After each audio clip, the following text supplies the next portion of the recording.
es Kit Kat. ¿Será que es Kata? ¿Usted es Kit Kat? No. Solo quién es la persona tan diferente. Enredoso, wow.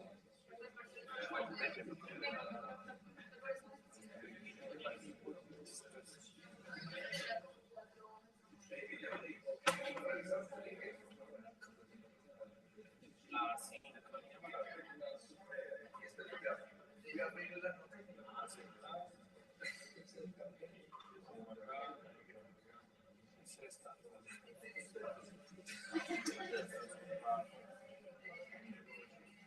Alguien está conectado.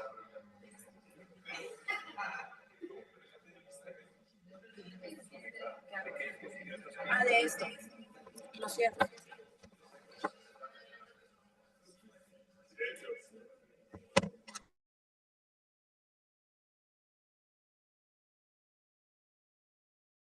Activo el audio. Y listo, Sandra Carolina. ¿Ya estamos? Ahí ya quedó todo. Listo. Vamos a mover esto como por acá, en esta orden. Listo. ¡Listo! Silencio. Salida.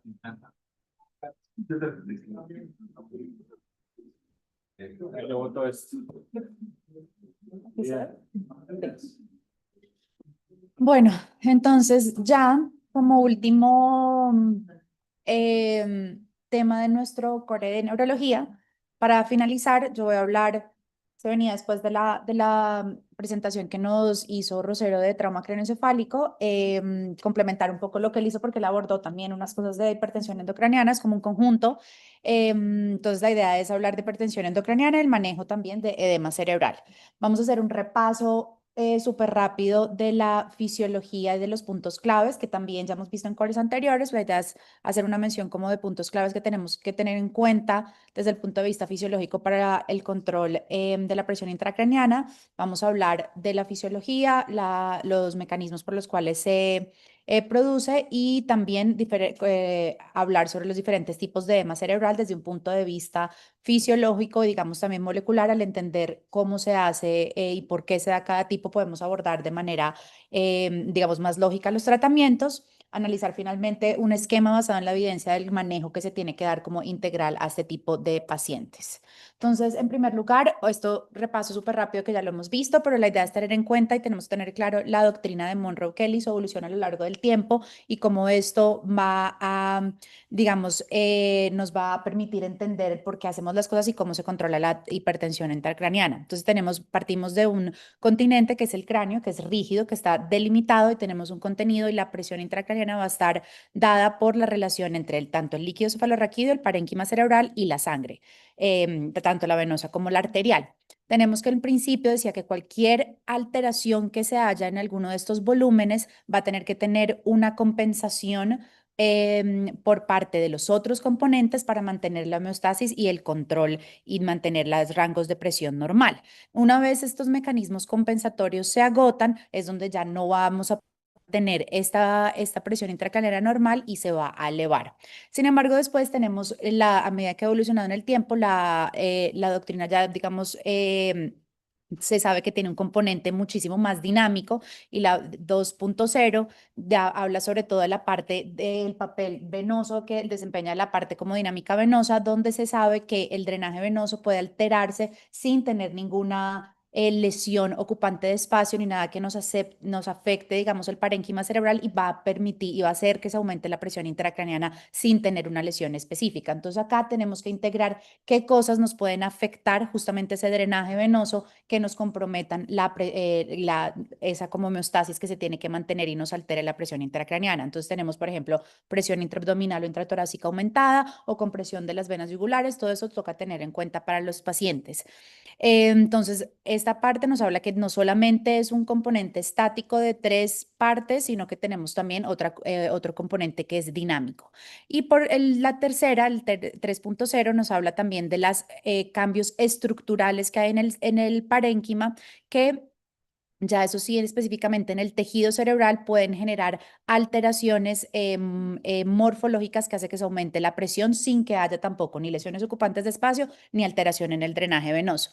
Y finalmente ya tenemos como lo vemos hoy en día, que es la integración de algo, es que empezamos con una parte estática a algo muchísimo más dinámica y es el nuevo paradigma por el cual nosotros nos basamos nuestra práctica en la unidad de neurocuidado intensivo y es donde se destaca la parte de la dinámica cerebrovascular y la regulación que está dado no solamente por el componente venoso, parénquima y líquido cefalorraquídeo, sino que nos habla de la parte de la reserva compensatoria cerebral, donde tenemos lo importante la distensibilidad y la compliance craneal, y también nos habla de la autorregulación cerebrovascular y el sistema linfático. Esto que nos permite uno ampliar las estrategias terapéuticas, no solamente hacer cranectomía descompresiva y ya, sino que desde un principio intentar regular todos estos factores que nos alteran la presión y que van a infundirla directamente, tener una monitorización multimodal que nos va a decir que no todos los pacientes son iguales y poder hacer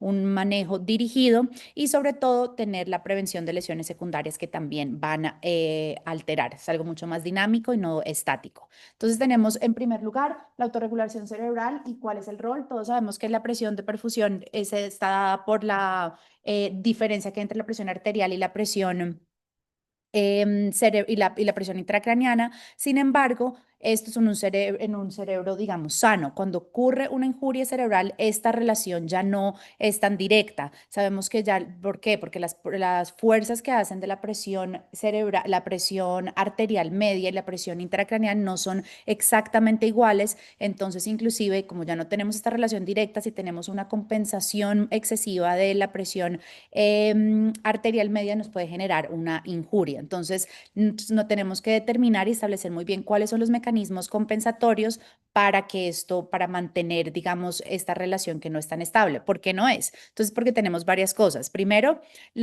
el gradiente que se tiene de la presión arterial media y la presión efectivamente que llega a perfundir el cerebro no es la misma. Generalmente la presión arterial media es mayor a la que llega verdaderamente la presión cerebral.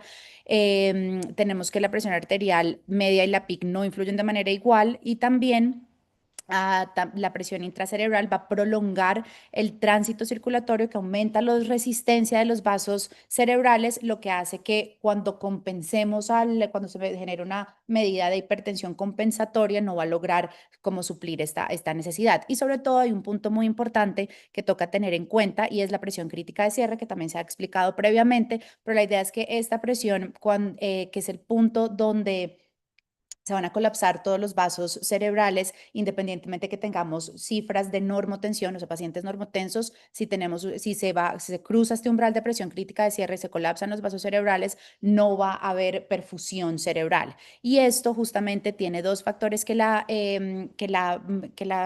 relacionan, que es el tono miogénico, que es una de las partes de la regulación, y también la presión intracraneal. ¿Qué pasa cuando aumenta la PIC? Pues resulta que este umbral de presión crítica de cierre se va a aumentar. Entonces, tenemos que tener en cuenta que estos pacientes que tienen una injuria cerebral va a tener un daño y van a tener una alteración en la presión crítica de cierre. También todos esto conocemos nuestra curva de autorregulación, donde tenemos podemos ver pacientes que tienen preservada el proceso de autorregulación, mantienen una zona donde independientemente de la presión arterial que se maneje, dado por el tono vascular, ya sea siendo vasodilatación o vasoconstricción, vamos a tener un rango normal de perfusión. ¿Qué pasa cuando tenemos una hipertensión, digamos, endocraniana que está compensada y porque no es aguda, sino digamos en el tiempo y hay un mecanismo compensatorio? Esta curva se nos va a mover a la derecha, pero seguimos manteniendo un rango de autorregulación, y cuando tenemos una hipertensión endocraniana donde ya no tenemos nada de regulación, vamos a ver una línea directamente donde no tenemos ninguna zona como que esté específicamente, se mantenga esa zona de regulación, y nos acercamos muchísimo más al punto crítico de cierre y hipoperfusión cerebral.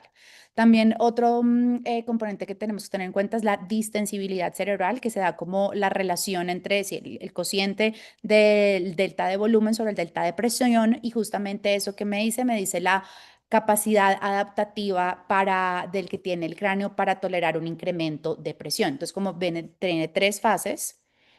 la primera fase donde vemos que al aumentar el volumen intracraneal va a haber precisamente por esa capacidad de distensibilidad cerebral, tenemos donde no altos cambios de volumen no me van a producir un incremento en la presión intracraneal. Luego tenemos una fase donde ya hacemos una transición, donde ya los cambios, aquí tenemos la pendiente y ya empieza a disminuir la compliance. Entonces los cambios de volumen que yo genere me van a generar grandes cambios y aquí totalmente cuando estamos en la fase 3 ya es donde perdemos completamente esa capacidad de distensión y cualquier mínimo cambio en volumen me va a generar un aumento grande en la presión intracraneal.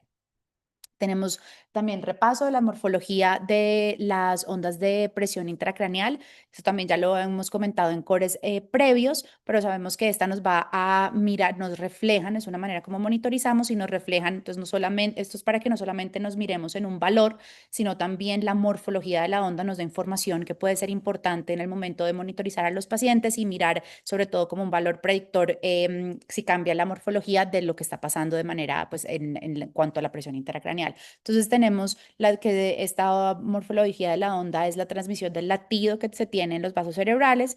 Tenemos P1, que es la presión pico pues en sístole transmitida a través del plejo coroideo. Tenemos P2 y P3, que es más del el reflejo, venoso, el retorno venoso a través de las venas yugulares. Y aquí se tiene la hendidura como la dícrota. Importante cuando tenemos un cambio de la morfología. Eso nos habla donde tenemos donde P2 va a ser mayor a P1, nos habla sobre todo donde hay una pérdida de la autorregulación, una pérdida también de la distensibilidad cerebral y ya nos estarían hablando que tenemos pacientes que están pasando ese rango de autorregulación, ese rango de hipertensión endocraniana y pues toca tomar medidas importantes. Entonces, ¿cómo se define? Se define una elevación, la hipertensión intracraneal se define como una elevación sostenida de la presión intracraneal. Los cortes que se da, digamos así, absolutos es entre 20 y 22 en adultos, medidos mediante monitorización invasiva. Se sabe que esto es una condición que afecta directamente la perfusión cerebral, favorece la aparición de lesión cerebral secundaria y está directamente relacionado con predictores de mortalidad en pacientes que tienen trauma craneoencefálico severo. En todas las mediciones que se han hecho, una PIC por encima de 20 en pacientes con trauma va a ser predictor de mortalidad aislado. Tenemos que generalmente del 40 al 60% en epidemiología de los pacientes que tienen trauma van a tener hipertensión intracraneal y se asocia a un aumento de casi hasta la mitad de muerte de este grupo de pacientes. Entonces, ¿qué me puede causar? No solamente trauma, digamos que es como lo más prevalente, lo que más se ve, donde están realizados pues la mayoría como digamos de estudios, pero hay múltiples etiologías que me pueden causar un aumento de la PIC. Entonces tenemos todas las que son todas las lesiones ocupantes de espacio, justamente al principio, como vemos la primera parte como de la gráfica de la doctrina de Monroe-Kelly, tenemos una lesión ocupante de espacio, como los tumores cerebrales, las hematomas epidural, subdural, hemorragia intraventricular o abscesos.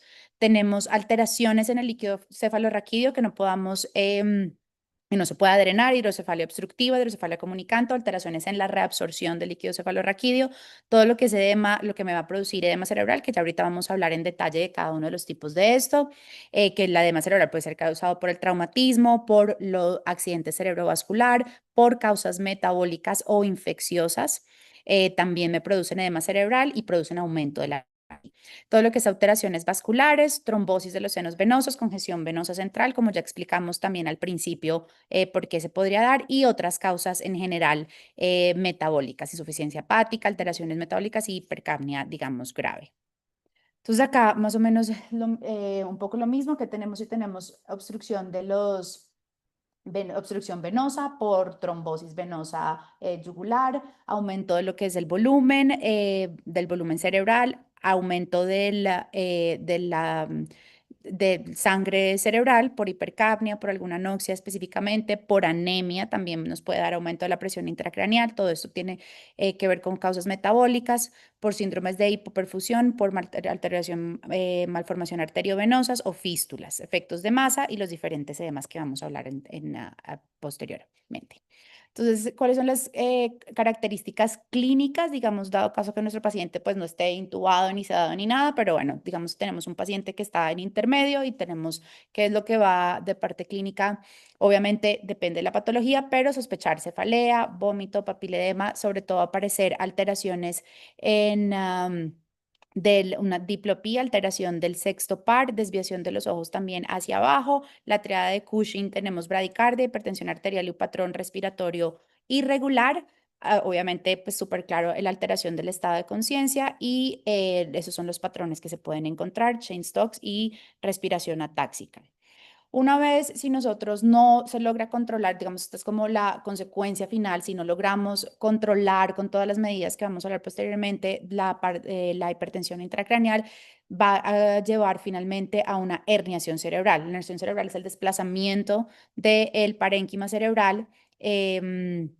Y aquí traje como estas imágenes donde vemos que hay diferentes tipos y lo pueden causar diferentes también etiologías. Entonces aquí vemos en la primera gráfica donde tenemos una hemorragia intracerebral frontal que nos va a causar una desviación de la línea media con una herniación subfalcina, que es del giro del cíngulo al lado contralateral.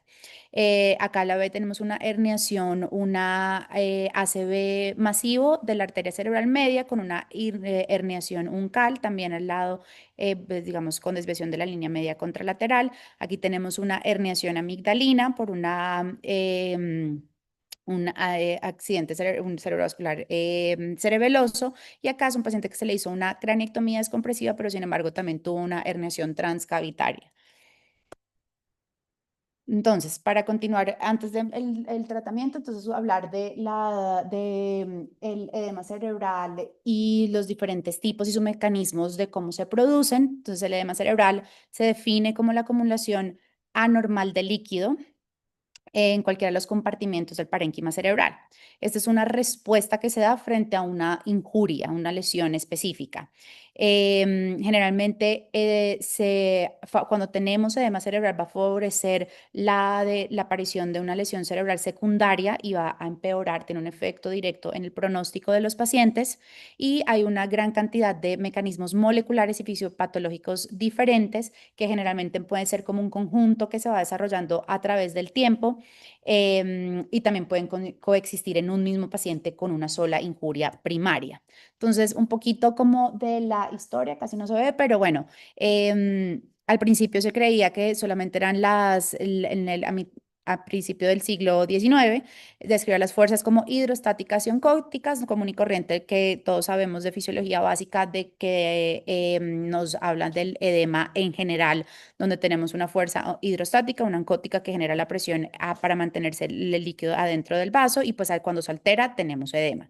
Después de aquí hablan de en 1905 ya habla sobre todo asociado a la edema cerebral cuando tenemos inflamación y la parte de una injuria secundaria. Aquí ya en el 59 hablamos de edema vasogénico, citotóxico.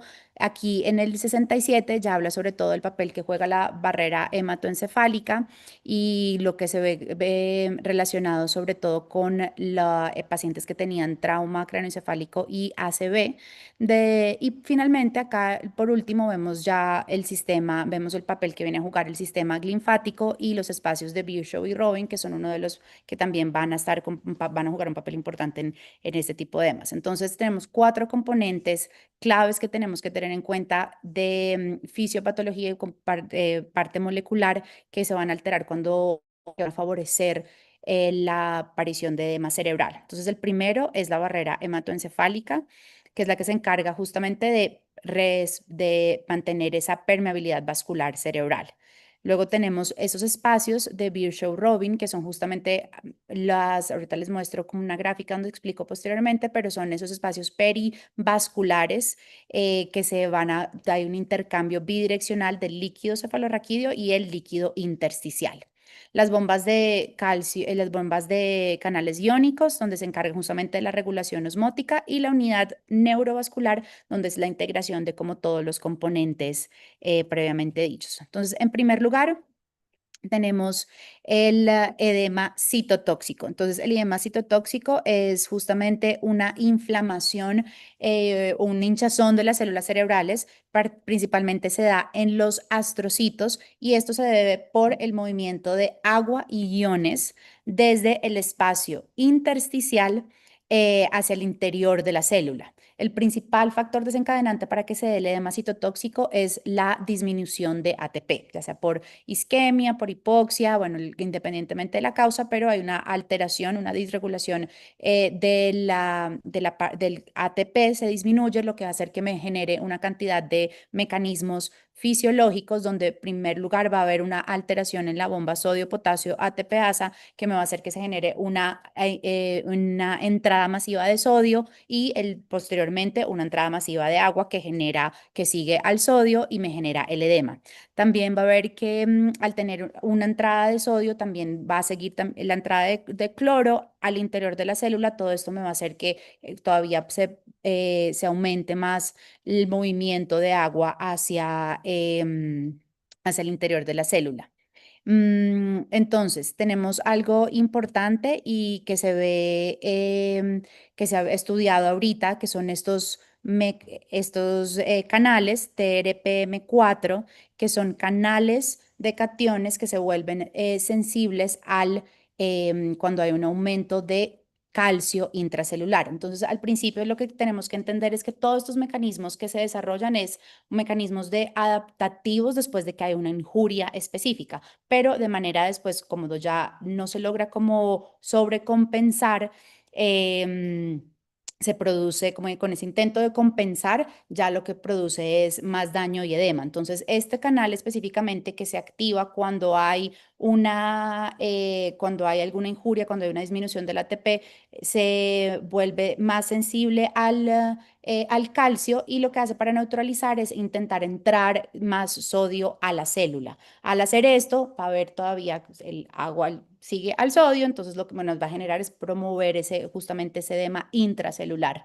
Y eso es importante porque pues se ha visto que es una de las terapias que se puede, digamos, como un target de terapia que está en investigación. Las acuaporinas 4 también juegan un papel súper importante, movimientos para facilitar el ingreso de agua y también juegan un papel importante en el edema citotóxico. Y acá, ¿qué tenemos que tener en cuenta? Aquí la barrera hematoencefálica está íntegra. Aquí no tenemos, es una alteración iónica donde no tenemos daños de la estructura de la barrera hematoencefálica. ¿Qué pasó acá? Bueno, entonces, ¿qué vamos a encontrar en el TAC? En el TAC va a predominar donde se ve una pérdida de la diferenciación de la sustancia gris y blanca, a diferencia del edema, del siguiente que vamos a ver, del edema vasogénico y los otros, ya miramos unas imágenes comparativas. Entonces aquí vemos una pérdida de la diferenciación, es totalmente, digamos, como borroso, tiene también una evolución en el tiempo, va a iniciar de manera temprana a los 30 minutos más o menos después de la lesión, con un pico a las 24-72 horas y dura de 2 a 3 días. El tratamiento, entonces, como sabemos que aquí el papel importante es ese gradiente osmótico, entonces del tratamiento de este tipo de edemas, la base es la solución salina hipertónica. Justamente lo que queremos hacer es que disminuir este paso de sodio del espacio intravascular al espacio intracelular. Entonces, al administrar la solución salina hipertónica, aumentamos el gradiente osmótico justamente al espacio intravascular. También se ha visto que disminuye la expresión de acuaporinas 4 y la idea es iniciarlo de manera temprana o precoz porque este tipo de edema se da a los 30 minutos y mantenerlo alrededor de 3 a 5 días se puede ver. Lo que les decía antes, la glibenclamida, que es el que va a inhibir este canal, sin embargo, pues todavía en modelos experimentales se ha visto que podría tener, digamos, como algún uso a futuro. Entonces, después de este viene el edema iónico, que digamos que es como un continuo en el tiempo, entonces progresa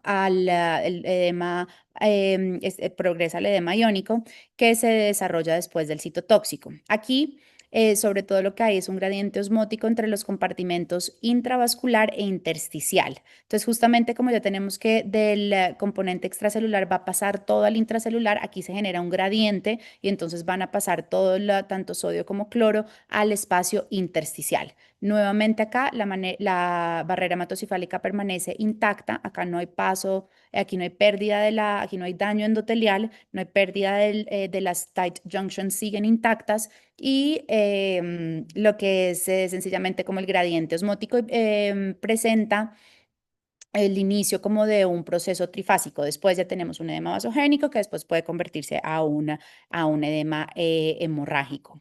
Si no se controlan el citotóxico y el iónico, pues puede generar ya daño endotelial, ir progresando hacia dañar justamente la permeabilidad de la barrera hematoencefálica.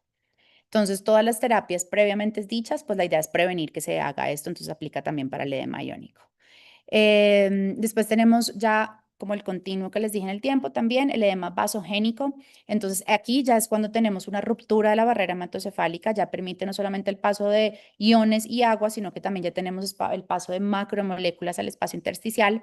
Y acá, obviamente en el trauma craneoencefálico hay un daño capilar directo, como una lesión primaria que genera, sin pasar por los otros de una, me puede producir un edema vasogénico por pérdida de la integridad de la barrera hematocefálica, o puede ser como una lesión secundaria cuando tenemos una inflamación tardía y como hay una disfunción endotelial que se produce a las siguientes 1 o 2 semanas, y eso sobre todo lo vemos en contusiones cerebrales. Contusiones cerebrales toca vigilarlas, que alrededor de los primeros 7 días van a producir este tipo de edema vasogénico. Entonces sabemos que es un ultrafiltrado plasmático, tiene macromoléculas, no tiene células sanguíneas. Los mecanismos principales por los cuales se dan son, va a haber un aumento de expresión de las metaloproteinasas, se degrada la membrana basal, va a haber una alteración de los tight junctions, van a haber una retracción también de endotelial por medio de lactina, esto hace que se aumente la permeabilidad vascular y finalmente la ruptura de la barrera hematocefálica.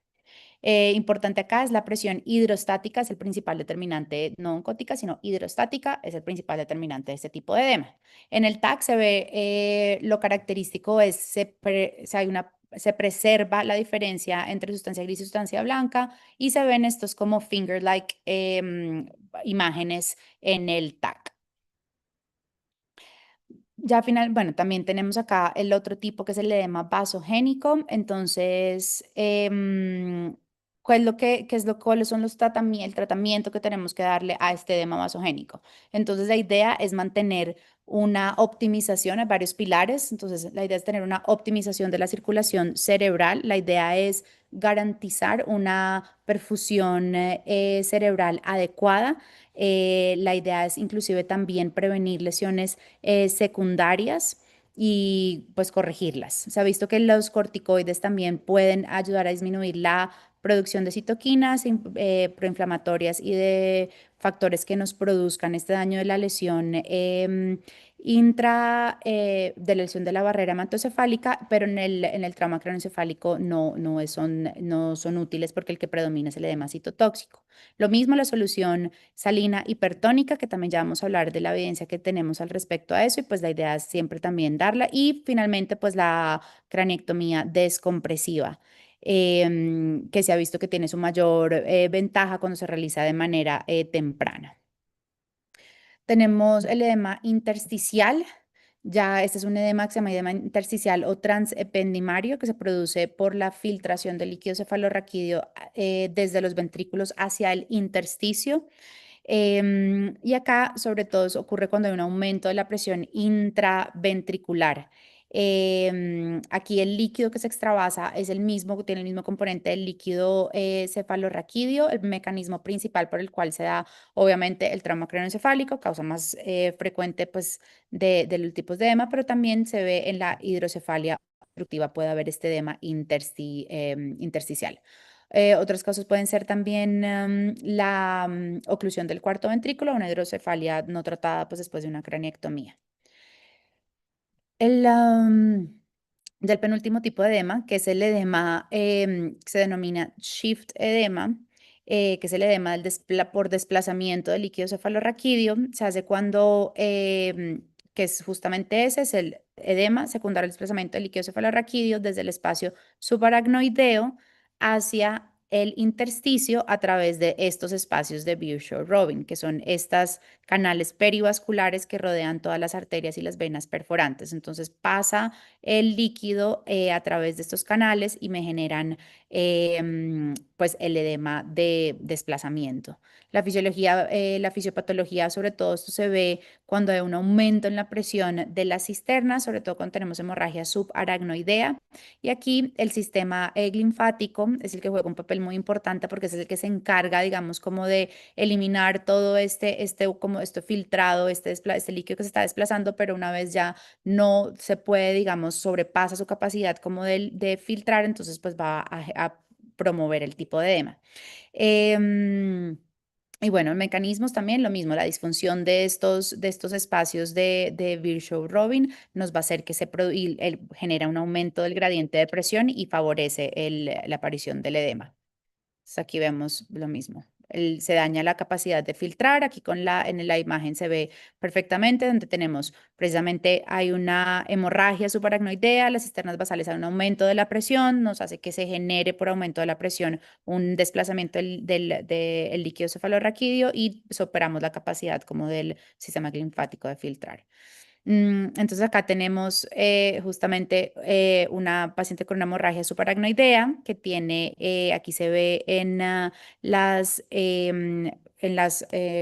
flechas rojas, vemos justamente estas hemorragias y luego después viene en la amarilla tenemos también un hematoma subdural y pues se ve el edema que va lesional después a través de pericisternas. Entonces, ¿cuál es el tratamiento? La cisternotomía, precisamente porque sabemos que al aumentar la presión de esto es lo que me va a favorecer el edema, entonces tenemos que hacer el tratamiento pues, quirúrgico. Cisternotomía es una técnica donde se abren las cisternas basales para que pues, no haber este gradiente de presión, favorece pues, el flujo retrógrado del líquido intersticial hacia las cisternas y la evacuación. Entonces, sobre todo esto que hace, pues me disminuye el edema y restablece como la homeostasis cerebral. Y finalmente, ya el último tipo, el edema hemolítico. Aquí ya es como el siguiente del vasogénico, donde acá ya va a haber paso del componente del grupo sanguíneos, donde al haber una ruptura, una lesión de la barrera hematocefálica, pasa al espacio intersticial el grupo hemo, que también además tenemos la liberación de hierro, que además me genera toda una parte de reactantes de fase reactantes oxidativos y justamente acá se diferencia del vasogénico porque aquí sí hay productos de la degradación de la hemoglobina. También es el principal causante es la hemorragia intracerebral, pero pues también en otro tipo de hematomas. Se puede iniciar inmediatamente después de un hematoma o también puede persistir hasta pues, ser progresivo y verse las 24, 48 horas o hasta la semana pues, 3. Ya. Tenemos tres fases en este edema hemolítico. La fase temprana, que es el hematoma, hay un efecto de masa, hay un edema citotóxico. Luego después tenemos y justamente todo lo del edema citotóxico, aumento de la presión oncótica intersticial y salida de agua al parénquima. Tenemos la fase inflamatoria, donde ya aquí predomina todos los componentes inflamatorios, se activa la cascada de coagulación, vemos que hay citoquinas, metaloproteinasas y nos produce un edema vasogénico y finalmente ya la parte hemolítica, donde tenemos liberación de la degradación de la hemoglobina, la metahemoglobina, el hierro activa los reactantes de especies de oxígeno, toda una parte inflamatoria y genera neurotoxicidad y todavía más un efecto osmótico que aumenta el edema. Acá tenemos un TAC que muestra un hematoma subdural agudo y después, posteriormente, justamente un edema cerebral hemolítico. Entonces, al principio tenemos, eso es como la evolución del tiempo, tenemos la primera, después de pocas horas, del hematoma subdural. Tenemos una desviación de la línea media leve, pero a medida de que va progresando, ya a los pocos días se ve todavía un edema hemolítico muchísimo mayor desviación de la línea media, finalmente requiere una cranectomía descompresiva. Entonces, generalmente, pues esto es la evacuación quirúrgica del hematoma, y que nos permite, digamos, pues prevenir el sangrado, todo lo que nos permite, o sea, prevención de que nos vaya a evolucionar a este tipo de edema. Y se ha visto que los quelantes de hierro tienen ahí como de pronto un papel, pero no hay evidencia clara al respecto y no están indicados en el momento. En cuanto al manejo, entonces, la idea del manejo de la hipertensión endocraniana, tenemos el algoritmo que se estableció, donde tenemos 4 pilares. Hay un inicio, la idea es iniciar mínimo por el más bajo. Entre cada uno de ellos no hay un orden fijo. No se tiene que agotar todas las opciones antes de seguir al siguiente. Y la idea es iniciarlo de manera, digamos, como escalonada. Sin embargo, se inicia de manera escalonada, iniciamos por las medidas cero más básicas, pero a medida de que vaya pasando el tiempo, la idea es hacer una neuromonitorización estricta y no necesitamos pasar cada uno hasta tener las terapias de rescate, sino que se puede, digamos, saltar si vemos que nuestro paciente se deteriora y también siempre estar reevaluando la intervención quirúrgica constantemente. En el nivel cero, las medidas basales neuroprotectoras que se tienen que tener, la idea es establecer como la fisiología cerebral desde manera temprana. Tenemos la sedación y la analgesia, sobre todo para mirar que no tengamos asincronías con el ventilador que nos van a aumentar la presión intracraniana. El paciente que no tenga dolor, evitar el control de la temperatura para prevenir, como digamos, la fiebre y mantener pues la idea es una perfusión cerebral de 60. Entonces, ¿qué se hace? Cabecera de 30 a 45 grados, la analgesia, la sedación para prevenir agitación y las asincronías. Y tenemos que tener, esas son como las medidas básicas que tienen que tener todos los pacientes. Evitar hipotermia, una hemoglobina de 7, tiene que tener un acceso, obviamente, a monitorización central y línea arterial, saturación más de 94, evitar la apotermia y mirar el retorno venoso. En el primer escalón tenemos, lo primero que se va a ser lo mismo, sedación y analgesia, mirar la terapia hiperosmolar, sobre todo sin límite, digamos, teniendo en cuenta los límites de seguridad, manteniendo un sodio de 155 y una osmolaridad de 320, tener una monitorización electroencefalográfica, digamos, continuo para mirar que detectar las crisis no convulsivas. Em, entonces acá en el 2 tenemos cuando ya a pesar de que ya agotamos los del nivel 1, tenemos todavía hipertensión endocraniana y persisten valores altos, tiene que realizar un bloqueo neuromuscular, disminuye el consumo de oxígeno, disminuye la actividad muscular y también todo el tiempo la idea es hacer una prueba, ver que si verifica, o sea, se realiza el bloqueo neuromuscular, se pone el relajante y se mira si efectivamente va a tener un impacto en la PIC y si no, pues se retira. Está recomendado aquí también en este nivel 2 hacer una hiperventilación leve. La idea es mantenernos en rangos de una PaCO2 de 32 a 35 y no hacerlo, digamos, de manera rutinaria. La idea es que tampoco sea una hiperventilación muy excesiva ni permanente. Esto nos hace pues una vasoconstricción cerebral que disminuye el volumen sanguíneo y disminuye la PIC. Esto obviamente no es sostenido en el tiempo y siempre la idea es tener, sobre todo si podemos acompañar de monitoría invasiva si se puede. Y aquí en ese segundo escalón hablan sobre todo de mirar un MAP Challenge, que es mirar si efectivamente cómo está la parte de la autorregulación cerebral, si está preservada o no. Y esto es la base del manejo individual en UCI. Tener